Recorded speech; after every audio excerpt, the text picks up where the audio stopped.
الحمد لله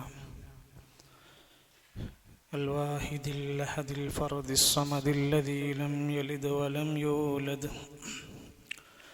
ولم يكن له كفوا أحد نحمده ونشكره ونستغفره ونتوب إليه وأشهد أن لا إله إلا الله وحده لا شريك له وأشهد أن محمدًا عبده ورسوله وصفيه وخليله أرسله تعالى رحمة للعالمين فصلى الله عليه وعلى آله وصحبه وسلم تسليمًا كثيرًا اللهم صل على محمد وعلى آل محمد كما صليت على إبراهيم وعلى آل إبراهيم إنك حميد مجيد اللهم بارك على محمد وعلى آل محمد كما باركت على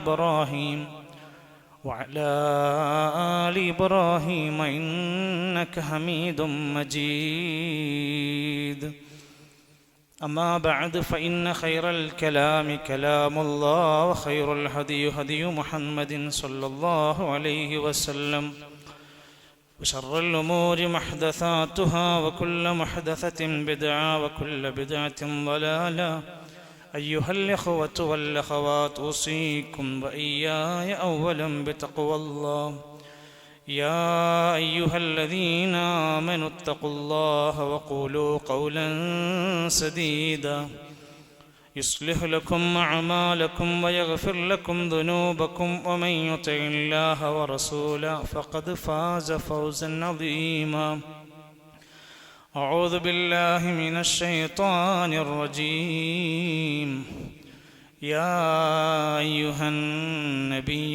إذا طلقتم النساء فطلقوهن لعدتهن وأحصوا العدة واتقوا الله ربكم لا تخرجوهن من بيوتهن ولا يخرجن إلا أن يأتين بفاحشة مبينة وتلك حدود الله ومن يتعد حدود الله فقد ظلم نفسه لا تدري لعل الله يحدث بعد ذلك أمرا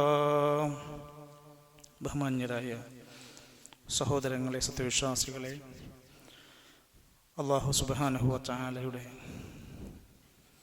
നല്ലവരായ സ്വാലിഹീങ്ങളായ അടിമകളായി ജീവിക്കുവാനും അല്ലാഹു നമുക്ക് നൽകിയിട്ടുള്ള മതനിയമങ്ങളെ പാലിച്ചുകൊണ്ട് ജീവിതത്തെ ചിട്ടപ്പെടുത്തുവാനും ലോകത്തോട് വിട പറഞ്ഞ് അവസാന യാത്ര പോകുന്ന വേളയിൽ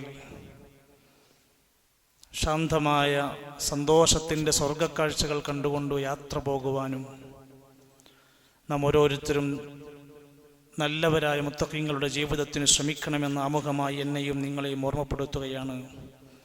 അല്ലാഹു നമ്മെയെല്ലാം സഹായിക്കുമാറാകട്ടെ. ഒരു മനുഷ്യൻ്റെ ജീവിതത്തിലെ വലിയ സ്വപ്നമാണ് നല്ല ഒരു വിവാഹ ജീവിതം എന്നത്. ഒരു വേള ഒരുപാട് കാലം ആലോചിച്ച് ചിന്തിച്ച് ഒരുപാട് കുടുംബങ്ങളിൽ വിവാഹാലോചനകൾ നടത്തി ഒരു കല്യാണം ശരിയായാൽ പിന്നെ ആ ശരിയായ കല്യാണം വിവാഹം നന്നായി മുന്നോട്ട് പോകണമെന്നാണ് എല്ലാവരും ആഗ്രഹിക്കുന്നത്. ഭാര്യയും ഭർത്താവുമായി ജീവിക്കുമ്പോൾ രണ്ടുപേരും അവരവരുടെ ബാധ്യതകളും ഉത്തരവാദിത്വങ്ങളും വിട്ടുവീഴ്ചകൾ ചെയ്യേണ്ടടുത്ത് വിട്ടുവീഴ്ച ചെയ്തും പരസ്പര സഹകരണത്തോടെ കുടുംബത്തിൻ്റെ നെടുന്തൂണുകളാകേണ്ടവരാണ് ഭാര്യയും ഭർത്താവും. അതേസമയത്ത് ആ കുടുംബം മുന്നോട്ട് പോയിക്കൊണ്ടിരിക്കുന്നതിൻ്റെ ഇടയിൽ ചില അസ്വാരസ്യങ്ങളും പ്രയാസങ്ങളും വിഷമങ്ങളുമൊക്കെ മനുഷ്യരുടെ ഭാഗത്തു നിന്നുണ്ടാവുക സ്വാഭാവികമാണ്. അതൊരൊറ്റ അടിക്ക് നീ നന്നാക്കാൻ ശ്രമിക്കരുത് എന്ന കൽപ്പനയുണ്ട്. ഒറ്റയടിക്ക് തൻ്റെ ഇണയെ, തൻ്റെ ഭാര്യയെ ഞാൻ ശരിയാക്കുമെന്ന് പറഞ്ഞാൽ അത് ത്വലാഖ് സംഭവിക്കുക എന്നാണ്. എന്നാൽ ആ വിവാഹത്തിൻ്റെ കരാറ് ശക്തമായ ഒരു കരാറാണ്. അതിനെ നിസ്സാരമായി കാണാൻ പാടില്ല. ഒന്ന് കല്യാണം കഴിക്കുക, പിന്നൊന്നൊഴിവാക്കുക, പിന്നൊന്ന് കിട്ടുക, പിന്നൊന്നൊഴിവാക്കുക എന്നതൊന്നും ഒരു അഭികാമ്യമായ ശരിയായ രീതിയല്ല. ആവശ്യമാണെങ്കിൽ ത്വലാഖ് അനുവദിക്കപ്പെട്ടിട്ടുണ്ട്. അതേ സമയത്ത് അള്ളാഹുവിൻ്റെ ഖുർആൻ വിവാഹവുമായി ബന്ധപ്പെട്ട മര്യാദകൾ പഠിപ്പിച്ചതുപോലെ ത്വലാഖുമായി ബന്ധപ്പെട്ടും മര്യാദ പഠിപ്പിച്ചിട്ടുണ്ട്. പക്ഷെ സമൂഹത്തിൽ ഈ വിഷയത്തെ ഗൗരവമായി കാണാതിരിക്കുകയും ആധുനിക യുഗത്തിൽ ഡിവോഴ്സുകളുടെ വിവാഹമോചനത്തിൻ്റെ മഹത്തായ ആധിക്യത്തിൻ്റെ പ്രസരണം നടന്നുകൊണ്ടിരിക്കുമ്പോൾ ഇതിൻ്റെ മതവിധികൾ എന്തെന്ന് പഠിക്കാത്തതുകൊണ്ട് എത്രയോ മനുഷ്യർ ജീവിതത്തെ വല്ലാതെ മതത്തിൽ നിന്ന് അതിൻ്റെ നിയമങ്ങളെ പഠിക്കാത്തത് കൊണ്ടുണ്ടായ പരിക്കുകൾ തലമുറകളായി ശേഷിക്കുകയാണ്. സൂറത്തുൻ നിസാ സ്ത്രീകൾ എന്ന് പറഞ്ഞൊരു അധ്യായം വിശുദ്ധ ഖുർആനിലുണ്ട്. അവിടെ അല്ലാഹു തആല പറയാണ്, നിന്റെ ഭാര്യയുമൊത്ത് നീ ജീവിച്ചു കൊണ്ടിരിക്കുന്നു. ചിലപ്പോൾ അവളുടെ സ്വഭാവവും പെരുമാറ്റവും വീട്ടിലെ മര്യാദകളുമൊക്കെ വെച്ച് നോക്കിയാൽ നിന്റെ സ്വഭാവത്തോടും നിന്റെ താല്പര്യത്തോടും നേർവിപരീതമാകും. ആരും ഈ ദുനിയാവിൽ കൊതിച്ച് മോഹിച്ച സ്വപ്നം കണ്ട അതേ ജീവിതം ഇവിടെ സാധ്യമല്ല. എന്നാൽ നിന്റെ ദാമ്പത്യ ജീവിതത്തിൽ അത്തരത്തിൽ നിന്റെ ഇണയിൽ നിന്ന് പിണങ്ങിപ്പോകുന്ന അവസ്ഥ, ദേഷ്യം പിടിച്ച് ജീവിതത്തിൽ നല്ല പോലെ മുന്നോട്ട് പോകാത്ത അവസ്ഥ നിനക്ക് വന്നാൽ, വല്ലാത്തി തഖാഫൂന നുശൂസഹുന്ന, നിങ്ങളുടെ ഭാര്യമാരിൽ നിന്ന് നിങ്ങൾ പിണക്കത്തെ ഭയപ്പെടുകയാണെങ്കിൽ, അവർ അനുസരണക്കേട് കാണിക്കുന്നത് നിന്നെ ഭയപ്പെടുത്തുന്നുവെങ്കിൽ അവളെ ഇട്ടെറിഞ്ഞ് നീ പോകരുത്, അവളെ നീ മാറ്റി നിർത്തരുത്. പകരം ഫഇദൂഹുന്ന, ആദ്യ സ്റ്റെപ്പായിക്കൊണ്ട് നീ അവളോട് പെരുമാറേണ്ടത് അവൾക്ക് നല്ല ചില ഉപദേശം കൊടുക്കണം. ഇതിന് കൗൺസിലിംഗ് എന്നോ സുൽഹെന്നോ എന്ത് ചർച്ച വിളിച്ചാലും കുഴപ്പമില്ല. അവൾക്ക് നല്ല ചില ഉപദേശം കൊടുക്കണം. ദാമ്പത്യ ജീവിതത്തിൽ ഇങ്ങനെ ഇന്ന കാര്യങ്ങളൊക്കെയുണ്ട്, എനിക്ക് ഇന്ന ഇന്ന ഇഷ്ടങ്ങളൊക്കെ നിന്നോട് എനിക്കുണ്ട്, എന്നാൽ നിന്റെ ഇന്ന ഇന്ന പെരുമാറ്റങ്ങൾ എനിക്ക് പറ്റുന്നില്ല, ആ നിലക്കുള്ള നിന്റെ പ്രവർത്തനങ്ങളിൽ എനിക്ക് വലിയ വിഷമമുണ്ട്. അങ്ങനെ നല്ല രൂപത്തിൽ ഇസ്ലാമിക സംവിധാനങ്ങളെ പരിചയപ്പെടുത്തി അവർക്ക് നല്ല ഉപദേശം നീ കൊടുക്കണം. എന്നിട്ട് പിന്നെയും ഒരുമിച്ച് ജീവിക്കാൻ തുടങ്ങി. വീണ്ടും അവളിൽ ഇതേ പ്രശ്നങ്ങൾ ആവർത്തിക്കുകയാണെങ്കിൽ വഹ്ജുറൂഹുന്ന ഫിൽ മദാജിഇ, ഖുർആനിലാ പറയുന്നത്, ഏതെങ്കിലും ഫിഖ്ഹിന്റെ മസലയിലേക്കല്ല. അള്ളാഹുവിന്റെ ഖുർആൻ പറയാണ്, പിന്നെയും അവളിൽ അതുപോലത്തെ സ്വഭാവ ദൂഷ്യ പെരുമാറ്റങ്ങൾ നീ കണ്ടാൽ അപ്പോഴും നീ ഉപേക്ഷിക്കരുത് അവളെ. വഹ്ജുറൂഹുന്ന ഫിൽ മദാജിഇ, അടുത്ത സ്റ്റെപ്പ് നീ അവളെ കിടപ്പറയിൽ നിന്ന് മാറി നിൽക്കണം. ഏതൊരു സ്നേഹമുള്ള പെണ്ണാണെങ്കിലും തൻ്റെ മണിയറയിൽ നിന്ന് മാറ്റി നിർത്തപ്പെടുക എന്ന് പറയുമ്പോൾ അതൊരു വല്ലാത്തൊരു ക്രൂശിക്കപ്പെടുന്ന അവസ്ഥയുണ്ട്. നന്നാകാൻ വേണ്ടിയാണ്, ഒരു പണിഷ്മെന്റ് രീതിയാണ്. അങ്ങനെ തൻ്റെ ഭർത്താവ് ഭാര്യയിൽ നിന്ന് മാറി നിന്നുകൊണ്ടൊരൽപ്പം അവളിൽ ഒന്ന് ചിന്തിക്കാനും ഓർമ്മിക്കാനും നന്നാകാനും അടുത്ത ചാൻസ് കൊടുക്കുകയാണ്. വീണ്ടും അതേപടി അവളിലെ ദുശ്ശീലങ്ങളും പെരുമാറ്റങ്ങളും ഒക്കെ മോശമായി തുടരുകയാണെങ്കിൽ അടുത്ത സ്റ്റെപ്പ് വദുരിബൂഹുന്ന, നിങ്ങൾ അവരെ അടിക്കുക. ശ്രദ്ധിക്കണം, പലപ്പോഴും ഈ ഭാഗം മാത്രം ഭാര്യമാരെ അടിക്കാൻ പറഞ്ഞിട്ടുണ്ട് എന്ന് മാത്രം പറഞ്ഞ് പ്രചരിപ്പിക്കുന്ന ബുദ്ധിയില്ലാത്ത യുക്തിയില്ലാത്ത യുക്തിവാദികളെ, ആ അടിയെക്കുറിച്ച് പോലും പറഞ്ഞിട്ടുണ്ട്. അവർക്ക് പരിക്ക് പറ്റാത്തതാവണം, മുറിവേൽക്കാത്തതാകണം, മുഖത്തടിക്കുന്ന രൂപത്തിലാകരുത്. ഇത് ഒരു സ്നേഹത്തിൻ്റെ പേരിൽ ദാമ്പത്യത്തിൽ മനോഹരമായി മുന്നോട്ട് പോകാൻ വേണ്ടി തൻ്റെ ഭർത്താവ് നടപ്പിലാക്കുന്ന ഒരു രീതിയാണ്. അതൊരിക്കലും അവളെ കൊല്ലാനും തല്ലിക്കൊല്ലാനും ഇല്ലാതാക്കാനുമല്ല, നന്നാകാൻ വേണ്ടി നമ്മളൊക്കെ നമ്മുടെ മക്കൾക്കിടയിൽ കാണിക്കുന്ന സ്നേഹത്തിൻ്റെ ചില പണിഷ്മെൻ്റാണ്. അത് മുറിവേൽപ്പിക്കുന്നതാകരുത്, മുഖത്തടിച്ച അവസ്ഥയാകരുത്. അങ്ങനെയും മാത്രയും രൂപത്തിലുള്ളതെല്ലാം കഴിഞ്ഞിട്ട് അവൾ നിന്നെ അനുസരിച്ചാൽ, എന്നിട്ട് നന്നാവാൻ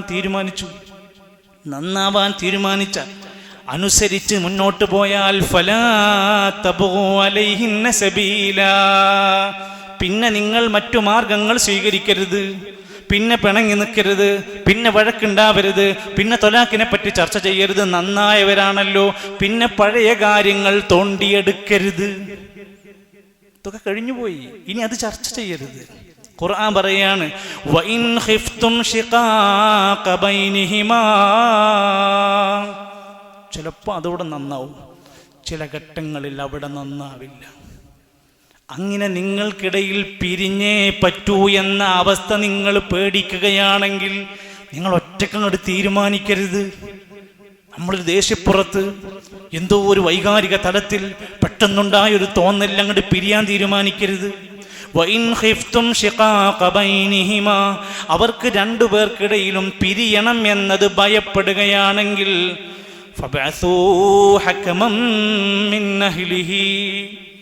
ഉള്ളിലുള്ള അവസ്ഥ, ഉള്ളിലുള്ള ആളുകളെ കൊണ്ട് ശരിയാക്കാൻ കഴിയാതെ വരുമ്പോൾ അവൻ്റെ കുടുംബത്തിൽ നിന്ന് ചില മധ്യസ്ഥന്മാരെ നിയോഗിക്കണം. അവളുടെ കുടുംബത്തിൽ നിന്ന് മധ്യസ്ഥന്മാരെ നിയമിക്കണം. എന്തിനാ? ഇവരെ എങ്ങനെയെങ്കിലും നന്നാക്കാൻ പറ്റുമോ എന്നാ നോക്കുന്നത്.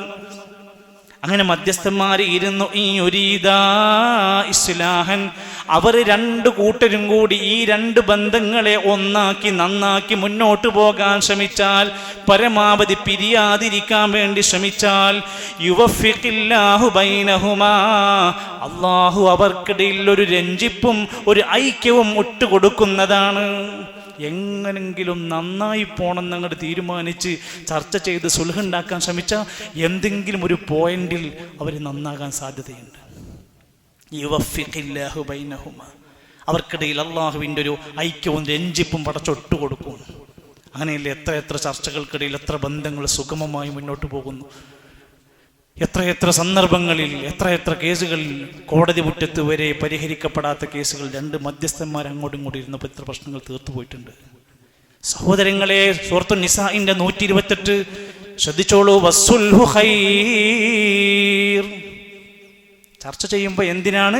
സുൽഹാണ് ഖൈർ, പിരിയലല്ല, ഭിന്നിക്കലല്ല, തൊലാക്കല്ല പരിഹാരം, അല്ലെങ്കിൽ ഖൈറതല്ല, മറിച്ച് വസ്സുൽഹു ഖൈർ, പരമാവധി വിട്ടുവീഴ്ച ചെയ്ത് നന്നായി മുന്നോട്ട് പോകുന്ന സുൽഹുണ്ടാക്കലാണ് ഖൈർ. എത്ര കൃത്യമാണ് ഇസ്ലാം ഈ രീതി മുന്നോട്ട് വെക്കുന്നത്. ഇനി പിരിയണ്ടി, രണ്ടുപേർക്കും പിരിയണ്ടി വന്നാൽ ആത്മഹത്യയല്ല പരിഹാരം, വിഷം കുടിക്കലല്ല പരിഹാരം. മാതാപിതാക്കളെ വീടിനകത്തേക്കാക്കിയിട്ട് മകൻ തീയിട്ട് കൊന്നു. എന്തിനാണ്? സ്വത്ത് തർക്കമാണ് പ്രശ്നം.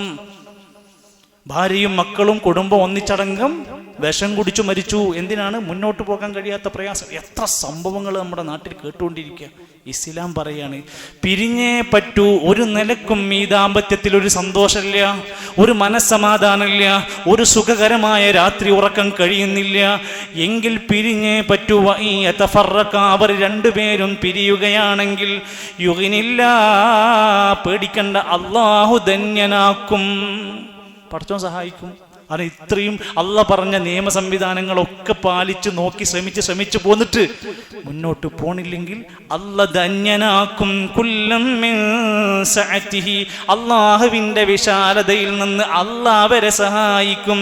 വകാനല്ലാഹു വാസിഅൻ ഹകീമാ, അള്ള വിശാലതയുള്ളവനാണ്, മഹായുക്തിമാനാണ്. അതിൻ്റെ പേരിൽ അള്ളാന്റെ ശാപം ഉണ്ടാവുന്നില്ല.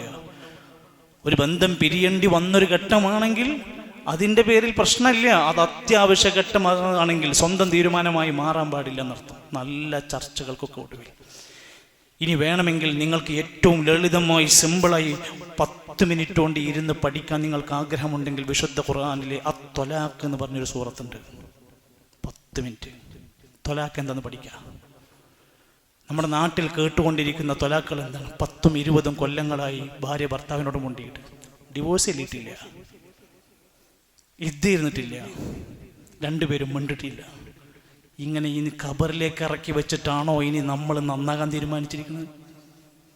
ഒന്നുകിൽ മര്യാദയിൽ നമ്മൾ ജീവിതം മുന്നോട്ട് പോകണം, അല്ലെങ്കിൽ മറ്റൊരാളുടെ കൂടെ ജീവിക്കണം. നശിപ്പിക്കാനുള്ളതല്ല പടച്ചോൻ തന്ന ലൈഫ്, പടച്ചോൻ തന്ന ജീവിത വ്യവസ്ഥ. മാത്രമല്ല, നിങ്ങൾ ശരിക്കും ചിന്തിക്ക്, ഒരു മനുഷ്യൻ്റെ കുടുംബജീവിതം പാളപ്പിഴവുകളായാൽ അയാളുടെ ഇബാദത്തിൽ പോലും സമാധാനം ഉണ്ടാവില്ല, അയാൾക്ക് നിസ്കരിക്കുമ്പോൾ ഒരു ആനന്ദം ഉണ്ടാവില്ല, അയാൾക്ക് മനുഷ്യരോട് പെരുമാറുമ്പോൾ ഒരു സുഖം ഉണ്ടാവില്ല. ഭാര്യയുമായി, ഭാര്യൻ്റെ ഉപ്പയുമായി, ഭാര്യൻ്റെ ഉമ്മയുമായി, മക്കളുമായി വഴക്കിട്ട് ജീവിക്കുന്ന ഒരു മനുഷ്യന് കച്ചവടത്തിലും ജീവിതത്തിലും ഒരു സന്തോഷം ഉണ്ടാവില്ല. എത്ര കോടികൾ നിങ്ങൾ കൊണ്ടുപോയി കൊടുത്താലും ഇത് പരിഹരിക്കപ്പെടണം. സൂറത്തു ത്വലാഖിന്റെ 1-ാമത്തെ ആയത്ത്, നബിയേ, നിങ്ങൾ ആരെയെങ്കിലും ത്വലാഖ് ചൊല്ലുകയാണെങ്കിൽ, ഇത് നബി തങ്ങൾക്കുള്ള നിയമമാണ്, എല്ലാവർക്കുമുള്ള നിയമമാണ്. രണ്ടാമത്, നിങ്ങളൊരാളെ തൊലാക്ക് ചൊല്ലുകയാണെങ്കിൽ ഫതൊല്ലിഖൂഹുന്ന, നിങ്ങൾക്ക് അവരെ തൊലാക്ക് ചൊല്ലാം. എപ്പോ? ലിഇദ്ദതിഹിന്ന, അവരുടെ ഇദ്ദ കണക്കാക്കിയിട്ട് വേണം. ശുദ്ധികാലത്തെ അവരെ തൊലാക്ക് ചൊല്ലാൻ പാടൂ. മെൻസസ് പീരീഡിൽ, അശുദ്ധിയുടെ പീരീഡിൽ തൊലാക്ക് ചൊല്ലാൻ പാടില്ല. ഇദ്ദ കണക്കാക്കിയിട്ട് വേണം. വഅഹ്സുൽ ഇദ്ദ, ഇദ്ദ കണക്കാക്കുകയും വേണം. നമ്മളൊക്കെ മരിച്ചു കഴിഞ്ഞാൽ, ഭർത്താവ് മരിച്ചാൽ ഭാര്യ, നമ്മുടെ നാട്ടിലൊക്കെ 90% ആളുകളും ഇദ്ദ ഇരിക്കാറുണ്ട്. ഞാൻ 10% ഒഴിവാക്കാനുള്ള കാരണം, ഇപ്പൊ ചില ആളുകൾ ഇറങ്ങിയിട്ടുണ്ട്. എൻ്റെ ഭർത്താവ് പറഞ്ഞിട്ടുണ്ട് മരിക്കണതിൻ്റെ മുമ്പ് നീ ഇദ്ദ ഇരിക്കരുത്. ഇത് ഭർത്താവ് തീരുമാനിച്ചതല്ല, അള്ളാന്റെ തീരുമാനം ഇദ്ദ ഇരിക്കണം എന്നുള്ളത്. എന്നാൽ നമ്മുടെ നാട്ടിൽ നിങ്ങൾ എവിടെയെങ്കിലും കേട്ടിട്ടുണ്ടോ വിവാഹമോചനം കഴിഞ്ഞ ഡിവോഴ്സ് ചെയ്ത ഭാര്യ ഇദ്ദ ഇരിക്കാറുണ്ടോ? ഇദ്ദ ഇരിക്കണം. അവള് 2ാമത്തെ ദിവസം ജോലിക്ക് പോവാ. റബ്ബക്കും, അള്ളാനെ സൂക്ഷിക്കണം. തൊലാഖിന്റെ കാര്യം പറഞ്ഞിട്ടാ പറഞ്ഞത്, അള്ളാനെ സൂക്ഷിക്കണം. ലാ തുഖ്രിജൂഹുന്ന മിൻ ബുയൂതിഹിന്ന, ഭർത്താക്കന്മാരെ നിങ്ങളുടെ താമസ സ്ഥലത്ത് നിന്ന്, വീട്ടിൽ നിന്ന് നിങ്ങൾ ഡിവോഴ്സാക്കി എന്ന പേര് പറഞ്ഞവളെ പുറത്താക്കാൻ പാടില്ല. വലാ യഖ്റുജ്ന, അവൾ പുറത്ത് പോകാനും പാടില്ല. ഇല്ലാ അൻ യഅ്തീന ബിഫാഹിശത്തിൻ മുബയ്യിന, വ്യക്തമായ മ്ലേച്ഛതയായ വ്യഭിചാരം പോലെയുള്ള വല്ലതും സംഭവിച്ചിട്ടുണ്ടെങ്കിൽ അല്ലാതെ. അല്ലെങ്കിൽ ഇദ്ദ ഇരിക്കേണ്ടത് ഭർത്താവ് താമസിക്കുന്ന സ്ഥലത്താണ്, ഭർത്താവിന്റെ കൂടെയാണ് ഇദ്ദ. എന്തിനറിയോ? അങ്ങനെ ആ മനുഷ്യന്റെ മനസ്സിലൊരു മാറ്റം ഉണ്ടാകട്ടെ എന്ന് വിചാരിച്ചിട്ടാണിത്. അവർ പിരിയാതിരിക്കട്ടെ എന്ന് വിചാരിച്ചിട്ട്. നമ്മളിത് അന്ന് മുതൽ പരസ്പരം മിണ്ടാതെ ഒന്ന്, പിന്നെ രണ്ടുപേരും 2 പലതായിട്ട് താമസിക്കുന്നു. എന്നിട്ട് ഖുർആൻ പറയുന്ന വാക്ക് നോക്കട്ടോ, ഇത് അള്ളാന്റെ അതിർവരമ്പാണ്, അള്ള നിശ്ചയിച്ച നിയമങ്ങളാണ്. അള്ളാന്റെ അതിർവരമ്പ് ആരെങ്കിലും ലംഘിച്ച് നടന്നാൽ ഫഖദ് ളലമ നഫ്സഹ, അവനോട് തന്നെ ദുൽമാണ് ചെയ്യുന്നത്. കല്യാണത്തിന് നിയമമുണ്ട്, തൊലാഖിന് നിയമമുണ്ട്. അത് പാലിക്കാത്തവൻ അക്രമമാണ് സ്വന്തത്തോട് ചെയ്യുന്നത്. അങ്ങനെ അവർ 3 മാസക്കാലത്തെ ശുദ്ധികാലഘട്ടം, 3 ശുദ്ധികാലം അവർ കഴിഞ്ഞാൽ, ഫൈദാ ബലഗ്ന അജലഹുന്ന, അവധി കഴിഞ്ഞാൽ, അവളുടെ ഇദ്ദാകാലാവധി കഴിഞ്ഞാൽ, ഫഅംസികൂഹുന്ന ബിമഅറൂഫ്, വേണമെങ്കിൽ ഭർത്താവിന് അവളെ തന്നെ സ്വീകരിക്കാം. 1ാമത്തെ തൊലാഖ് കഴിഞ്ഞിട്ടുള്ളൂ. വേണമെങ്കിൽ അയാൾക്ക് തോന്നാണ് എന്തിനാ വെറുതെ വക്കാണും വഴക്കൊക്കെ, അവളെ തന്നെ തിരിച്ചെടുക്കാൻ ഓപ്ഷനുണ്ട്. ഇനി അതല്ല, അല്ല പിരിയണമെന്നാണ് തോന്നുന്നത്, ഇദ്ദ കഴിഞ്ഞാൽ പിരിയാം.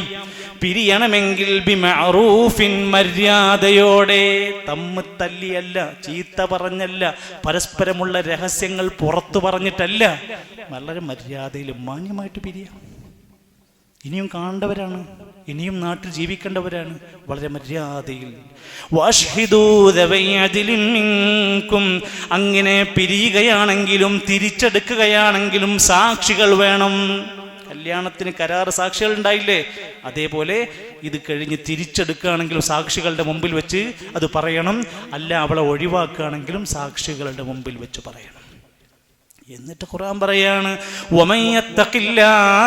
അല്ലാഹനെ ആരെങ്കിലും സൂക്ഷിച്ചാൽ യജ്അൽ ലഹു മഖ്റജാ, അല്ലാഹ് പോംവഴി ഉണ്ടാക്കി തരും. തൊലാഖുമായി ബന്ധപ്പെട്ട് പറയുന്നതിന്റെ ഇടയിൽ പറയാണ്, തഖ്വ പാലിച്ചാൽ അല്ലാഹ് പോംവഴി ഉണ്ടാക്കി തരും. ചിലപ്പോൾ ഇതിനേക്കാൾ നല്ലൊരു കുടുംബത്തിൽ നിന്ന് ആലോചന വരും. ചിലപ്പോൾ ഇതിനേക്കാൾ നല്ല ആലോചനകൾ ലഭിച്ച് സുന്ദരമായ ജീവിതങ്ങൾ കെട്ടിപ്പടുക്കാൻ സാധിക്കും. അള്ളാഹുവിൽ തഖ്വയോടെ നിങ്ങൾ അങ്ങ് തീരുമാനിച്ച് ജീവിച്ചാൽ അല്ലാഹ് പോംവഴി ഉണ്ടാക്കി തരും, അല്ലാഹ് റിസ്ക് ഉണ്ടാക്കി തരും.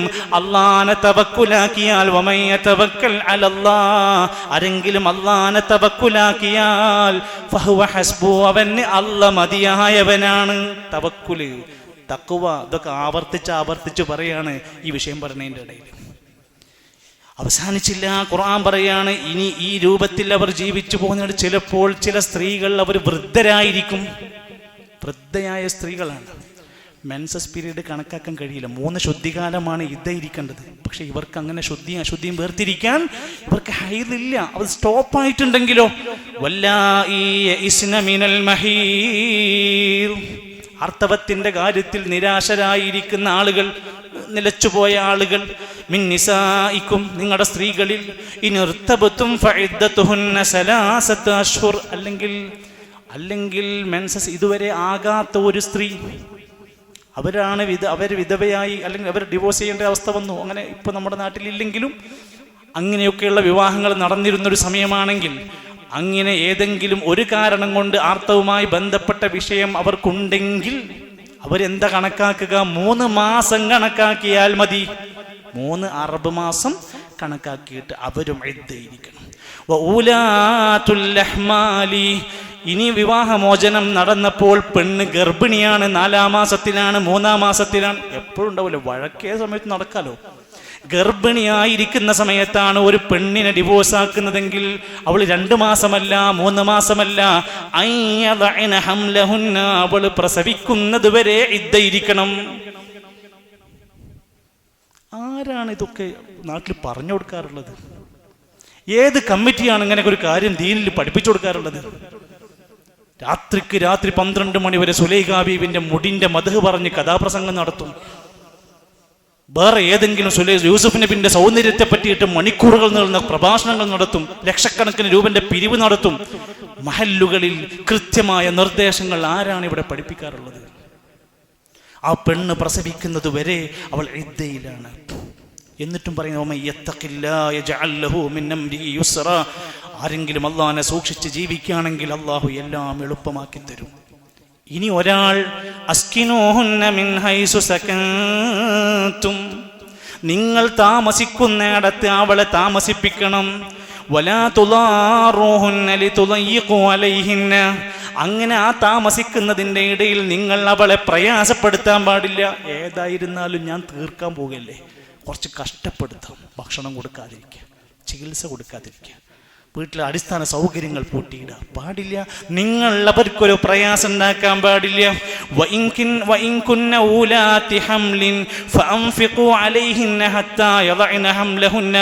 നീ കാരണത്താൽ ഗർഭിണിയായ നിന്റെ ഭാര്യക്ക് നീ ചെലവിന് കൊടുക്കണം. സംഭവം ഡിവോഴ്സ് പറഞ്ഞു, ശരിയാണ്, പക്ഷെ നീ ചെലവിന് കൊടുക്കണം.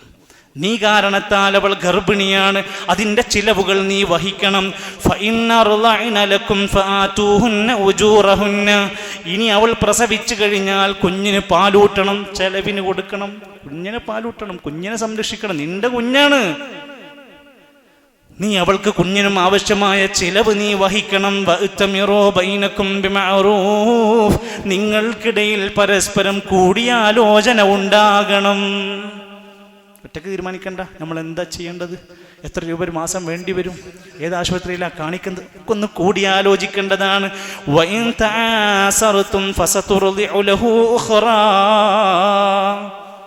വിശദീകരിക്കേണ്ട വിഷയങ്ങളാണ്. ഞാനൊരു സൂചന പറഞ്ഞിടുക, എൻ്റെ സഹോദരങ്ങളെ, ആധുനിക യുഗത്തിലെ നിസ്സാര കാരണങ്ങളുടെ പേര് പറഞ്ഞ് ജീവിതത്തെ നഷ്ടപ്പെടുത്തുന്ന ആളുകൾ, സ്വസ്ഥമായ കുടുംബത്തിൻ്റെ അടിത്തറ ഇളക്കിക്കൊണ്ടിരിക്കുന്നവർ, ചെറിയ ചെറിയ കാരണങ്ങളുടെ പേര് പറഞ്ഞുകൊണ്ട് വമ്പൻ പ്രശ്നങ്ങളാക്കി മാറ്റി പരസ്പരം വഴക്കിട്ടുകൊണ്ട് ജനങ്ങൾക്കിടയിൽ രഹസ്യങ്ങളെ പുറത്തു പറയേണ്ടുന്ന അവസ്ഥകൾ എല്ലാം ഗൗരവത്തോടെ കാണാം. ഇസ്ലാമിൽ ഒരു കാര്യം ഹലാലാക്കി എങ്കിലും ഏറെ വെറുക്കപ്പെട്ട കാര്യം കൂടെയാണ് ത്വലാഖ് എന്ന് കൂടെ മനസ്സിലാക്കിയിട്ട് അതിൻ്റെ മതവിധികളെ ശരിയാവണ്ണമുള്ള സ്രോതസ്സൊന്ന് പഠിക്കാനും കുടുംബത്തിൽ ആ രൂപത്തിലുള്ള ഏതെങ്കിലും നിലക്കുള്ള പ്രതിസന്ധികളൊക്കെ ഉണ്ടെങ്കിൽ വളരെ മാന്യമായി അത് പരിഹരിക്കാനും ചില വിട്ടുവീഴ്ചകൾക്കൊക്കെ തയ്യാറാകുവാനും നമ്മളൊക്കെ ആത്മാർത്ഥമായി ശ്രമിക്കണം. അല്ലാഹു നമുക്കെല്ലാം ഏറ്റവും നല്ല സുൽഹുള്ള ഖൈറുള്ള നല്ല ദാമ്പത്യ ജീവിതം പ്രദാനം ചെയ്യുമാറാകട്ടെ.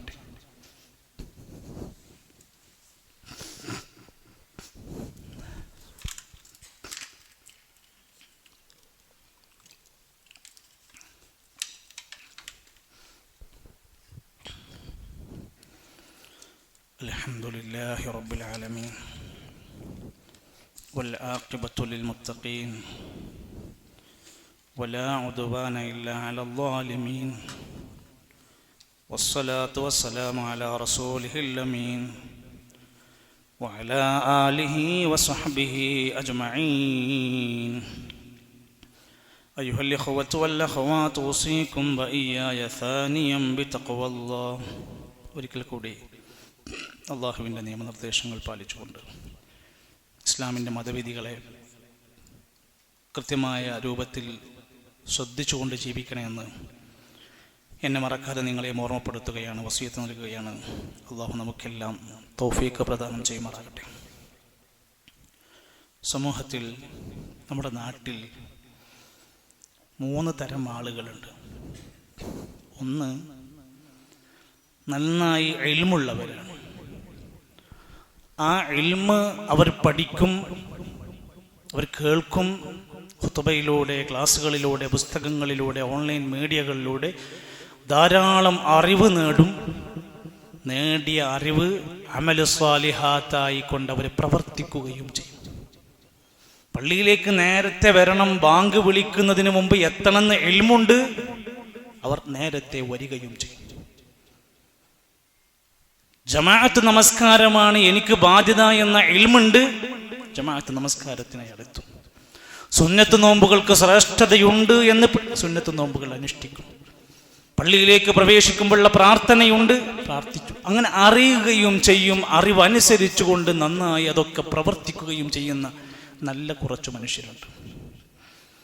രണ്ടാമതൊരു വിഭാഗമുണ്ട്, ഇൽമുൻ, അവർക്ക് നല്ല ഇൽമൊക്കെയുണ്ട്, വല അമലുൻ, അവർ പ്രവർത്തിക്കാൻ തയ്യാറല്ല. അവർക്ക് ധാരാളക്കണക്കിന് ഇൽമുണ്ട്, പല കാര്യങ്ങളും കേട്ടവരാണ്, വായിച്ചവരാണ്. കൊല്ലക്കണക്കിന് മദ്രസയിൽ നിന്ന് നമ്മൾ തുടങ്ങിയ ഇൽമാണ്. വീട്ടിൽ നിന്ന്, കുടുംബത്തിൽ നിന്ന്, ദീനി സ്ഥാപനങ്ങളിൽ നിന്ന്, സംവിധാനങ്ങളിൽ നിന്ന് എന്തെല്ലാം ഇൽമു പഠിച്ചു. പക്ഷേ അതിനനുസരിച്ച് യാതൊരു പ്രവർത്തനങ്ങളും അവരുടെ കൈകളിലില്ല. അവന് പഠിച്ച പ്രാർത്ഥനകൾ അവൻ ചെയ്യാറില്ല. അവന് ലഭിച്ചിരിക്കുന്ന അദബുകളുണ്ട്, ആ അദബ് അവൻ ശീലിക്കാറില്ല. ഇൽമില്ലാത്ത പ്രശ്നമല്ല, ചെയ്യാത്തതിൻ്റെ പ്രശ്നമാണ്. ഉലമാക്കന്മാര് പറഞ്ഞു, അവർ മഗ്ദൂബാണ്, ജൂതന്മാരെ പോലെ അള്ളാഹുവിൻ്റെ കോപം കിട്ടുന്ന വിഭാഗമാണ്. ശ്രദ്ധിക്കണം. 3, അമലുൻ, ചില ആളുകളുണ്ട്, അവർ ഒരുപാട് കർമ്മങ്ങൾ ചെയ്യും, ബിലാ ഇൽമിൻ, ഒരു കാര്യം പഠിക്കൂല. മറ്റേ ആളുകൾ നന്നായി ഇൽമ് അമലെ പ്രവർത്തിക്കും, പക്ഷെ അവർ ഇൽമുണ്ടാക്കൂല. ഇവർക്ക് തിരിച്ചാണ്, ഇവർ നന്നായി പ്രവർത്തിക്കും, ഒന്നും പഠിക്കൂല. എൻ്റെ സുഹൃത്തുക്കളെ നമ്മൾ ആലോചിച്ചു, ഇവരെ പറ്റി പല പണ്ഡിതന്മാർ രേഖപ്പെടുത്തിയ ളാലീനാണ്, അവർ പിഴച്ചവരാണ്. ഇസ്ലാമിൽ എന്തെല്ലാം കാര്യങ്ങൾ ചെയ്യണം, ചെയ്യാൻ പാടില്ല എന്ന് അറിഞ്ഞുകൊണ്ട് മനസ്സിലാക്കി പ്രവർത്തിക്കണം.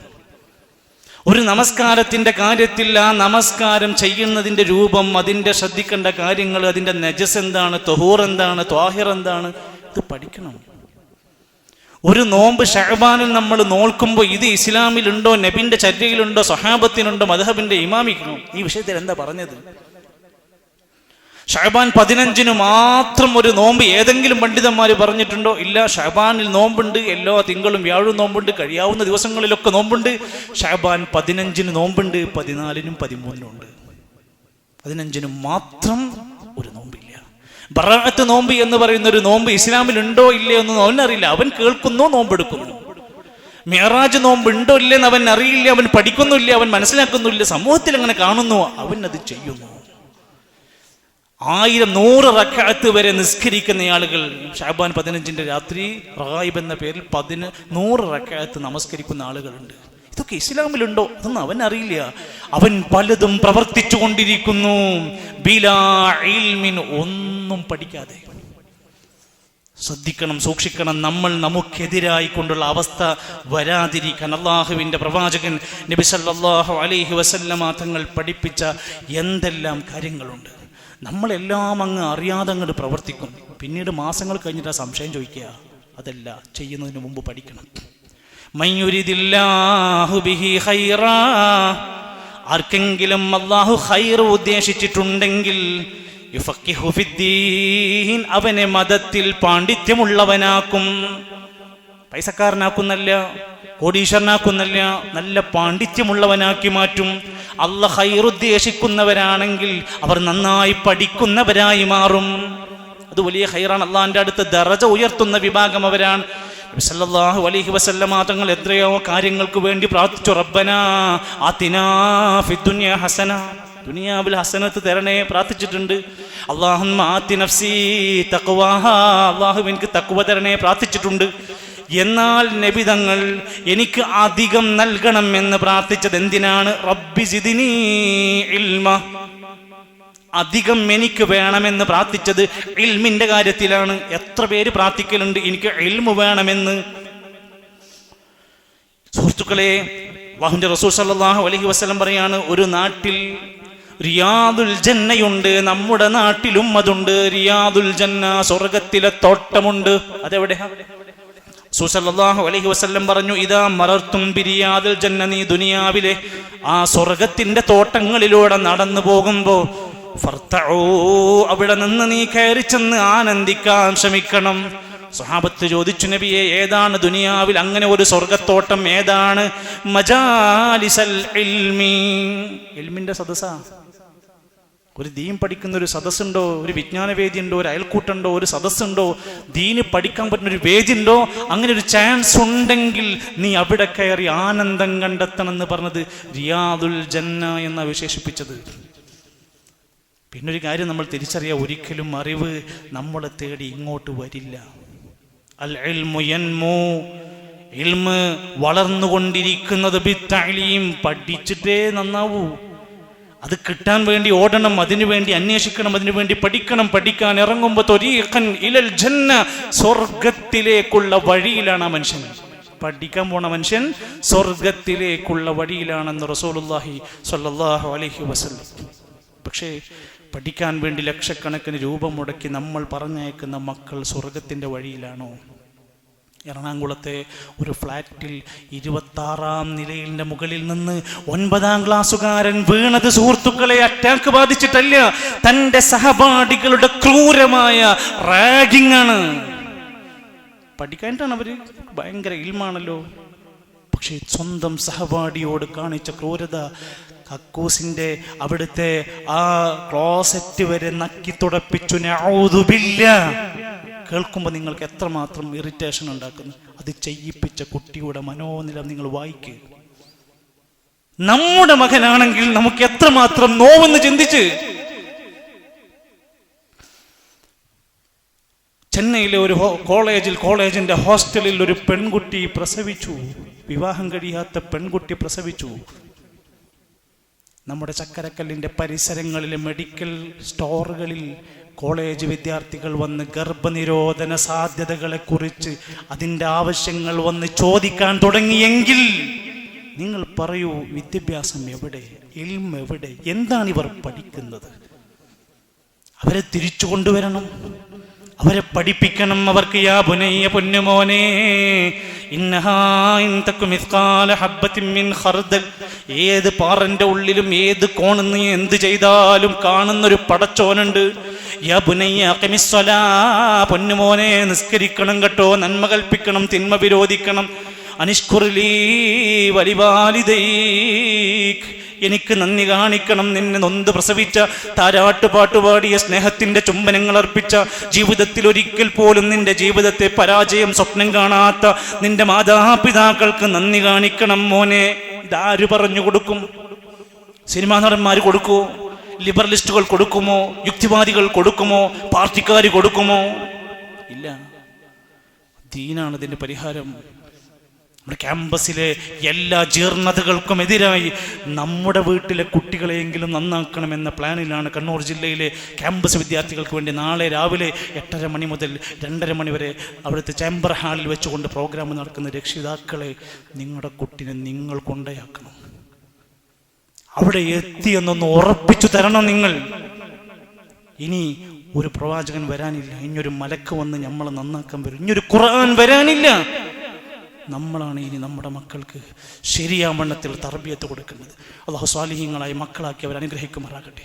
ദീന് പഠിക്കാനുള്ള ഖുർആൻ പഠന ക്ലാസ്സുകൾ, സിയാരി ക്ലാസ്സുകൾ, മദ്രസ സംവിധാനങ്ങൾ എല്ലാത്തിലേക്കും നമ്മളെ ഏറ്റവും നല്ല ശ്രദ്ധയുണ്ടാകണമെന്ന് സൂചിപ്പിക്കുകയാണ്. അല്ലാഹു നമ്മുടെ എല്ലാ സൽക്കർമ്മങ്ങളും സ്വീകരിക്കുമാറാകട്ടെ. സഹോദരങ്ങളെ, നമ്മുടെ പള്ളി പല പ്രയാസങ്ങൾ കൊണ്ടും പരിമിതമാണ്, നിങ്ങൾക്കെല്ലാം അറിയാവുന്നത് പോലും. ഒരുപക്ഷെ ഒന്ന് കറണ്ട് പോയാൽ ചൂടോടുകൂടെയാണ് നമ്മൾ പലപ്പോഴും ഇരിക്കാറുള്ളത്. ആംപ്ലിഫയർ പോലും ചിലപ്പോൾ ഓഫായി പോവുകയാണ്. ഒരുപാട് ഇലക്ട്രിക്കൽ വർക്ക് ബാക്കി കിടക്കുകയാണ്. പള്ളിയുടേതായ മെയിൻ്റനൻസ്, ടോയ്ലറ്റുകളിലെ അസൗകര്യങ്ങൾ നിങ്ങളെല്ലാവരും ശ്രദ്ധയിൽപ്പെട്ടതാണ്.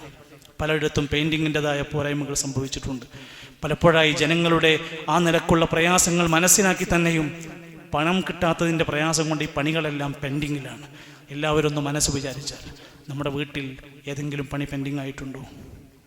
നമ്മുടെ വീട്ടിൽ ഏതെങ്കിലും ടൈൽസ് പൊട്ടിയിട്ടുണ്ടോ? നമ്മുടെ വീട്ടിൽ ഏതെങ്കിലും പോരായ്മ ഉണ്ടോ? എല്ലാം ഫിനിഷിംഗ് ആണ്. ഇത് അള്ളാൻ്റെ പള്ളിയാണ്, നമ്മളാണ് ചെയ്യേണ്ടത്. നമ്മൾ ഓരോരുത്തരുമാണ്. അതുകൊണ്ട് നിങ്ങളുടെ അടുത്ത് ഈ വിഷയം വരുമ്പോൾ എല്ലാവരും ഒന്ന് കണ്ടറിഞ്ഞുകൊണ്ട് റമദാനിന് മുമ്പ് തീർക്കേണ്ട വലിയ പ്രധാനപ്പെട്ട ഒരു 3 ലക്ഷം രൂപൻ്റെ അടുത്ത് നമുക്ക് ആവശ്യമുണ്ട്.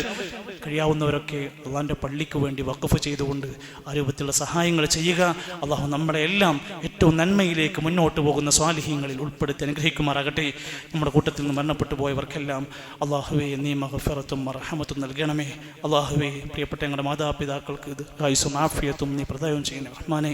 രോഗികൾക്ക് ശിഫ നൽകണം റഹ്മാനെ.